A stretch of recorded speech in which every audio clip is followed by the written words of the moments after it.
ఆనాడు పండిత్ జవహర్లాల్ నెహ్రూ గారు భారతదేశ భవిష్యత్తుకు దిశానిర్దేశం చేశారు.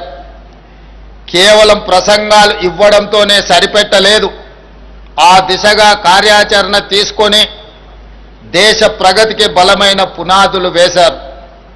దృఢమైన ప్రజాస్వామ్య, లౌకిక, సామ్యవాద, గణతంత్ర దేశంగా భారత్ను నిలబెట్టడంలో గొప్ప రాజనీతిజ్ఞత ప్రదర్శించారు.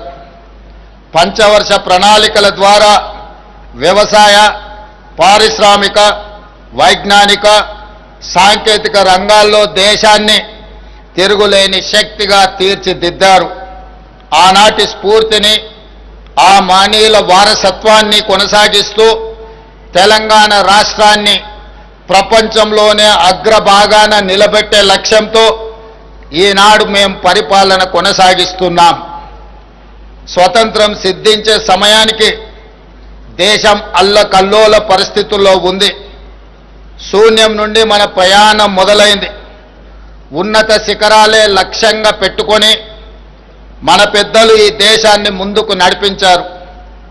ఈరోజు మనం చూస్తున్న ఆధునిక భారతం 5 ఏళ్లలోనో 10 ఏళ్లలోనో సాధించిన విజయం కాదు. దీని వెనక 79 ఏళ్ల కఠోర శ్రమ ఉంది.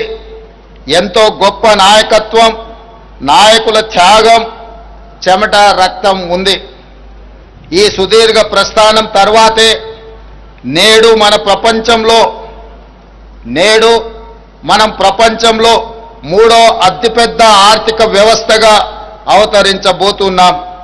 ఈ విజయ ప్రస్థానంలో భాగస్వాములైన ప్రతి ఒక్కరికి మనం ఎంతో రుణపడి ఉంటాం. వారు అందించిన ఈ ఘనమైన వారసత్వాన్ని విజయవంతంగా ముందుకు తీసుకెళ్లడంలో మన ముందున్న కర్తవ్యం, ఆ బాధ్యత నిర్వర్తించడంలో నేను సదా సిద్ధంగా ఉంటాను అని మీ అందరికీ తెలియజేస్తున్నాను. ఆ స్ఫూర్తితోనే తెలంగాణ ప్రజాప్రభుత్వం ప్రజా సేవను కొనసాగిస్తుంది. 2023 డిసెంబర్ 7న మేము బాధ్యతలు స్వీకరించగానే రాష్ట్రంలో ప్రజాస్వామ్యాన్ని పునరుద్ధరించాం.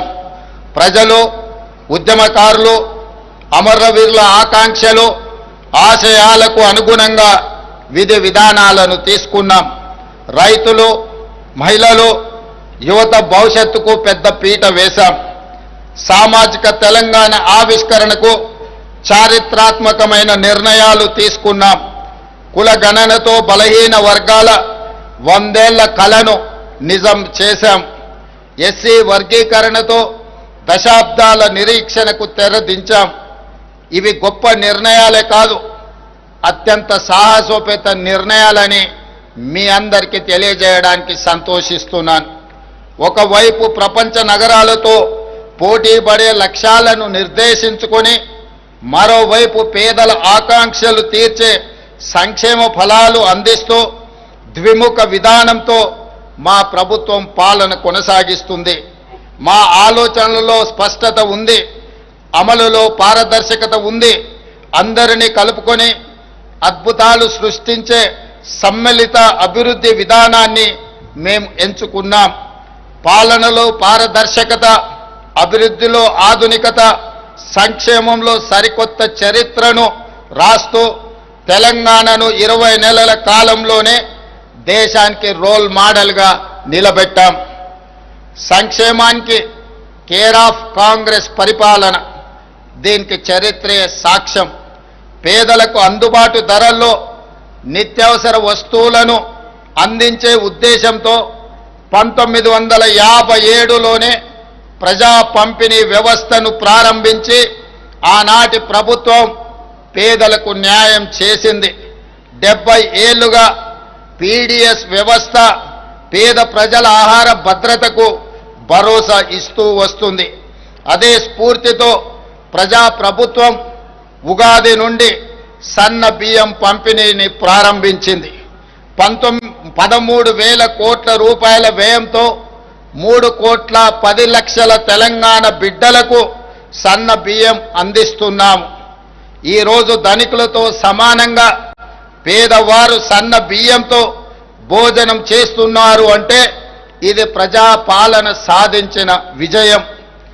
ఇది కేవలం ఆకలి తీర్చే పథకం కాదు, ఆత్మ గౌరవాన్ని చాటి చెప్పే పథకం.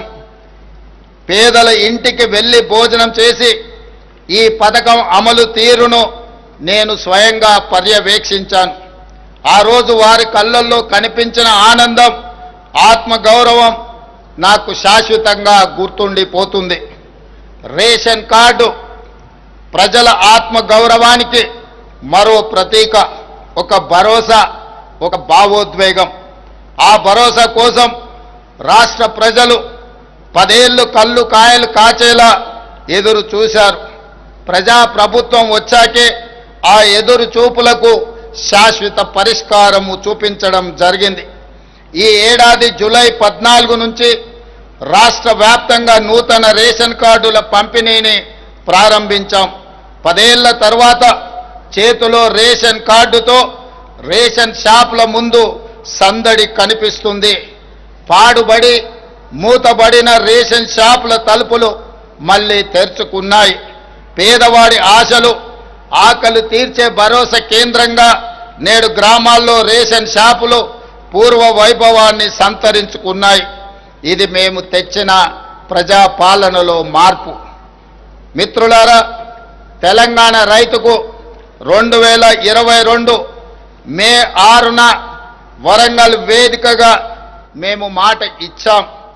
అధికారంలోకి వచ్చి 2 లక్షల రూపాయల రైతు రుణమాఫీ చేసి రైతుల రుణము తీర్చుకొని శాశ్వతంగా వారిని రుణ విముక్తి చేస్తామని